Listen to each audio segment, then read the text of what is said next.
Nasa expressway lang tayo ngayon, no? So maglalabas lang ako ng sama ng loob sa mga masasamang driver. Masasamang driver as in, ngayon ang takbo ko 60 kilometers per hour lang. Ito, tinan mo, 60, 67, kita mo 68. Ayan. Nasa overtaking lane tayo. Bakit nagkakaganito? Kasi merong isang driver doon sa unahan na malamang 60, 80 lang ang andar, tapos nasa overtaking lane. So ulitin ko lang, no, para alam nyo lang din, ang overtaking lane ay for overtaking only. So kunwari kahit naka max speed ka ng 100 or sa case natin, ayun, may BRV na nauuna doon na ang takbo lang ay 80, nasa overtaking lane. So kaya lahat nagta-traffic dahil doon sa ano na yan, road hogging ang tawag sa ginagawa niya yan.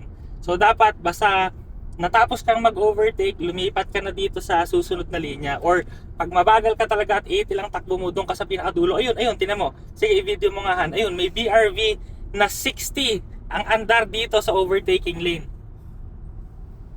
Sabihin nyo to sa mga kamag-anak nyo, huwag magsistay dito sa innermost lane kasi ito ay for overtaking only. So hindi tayo maka-overtake ngayon kasi puno na ng kotse.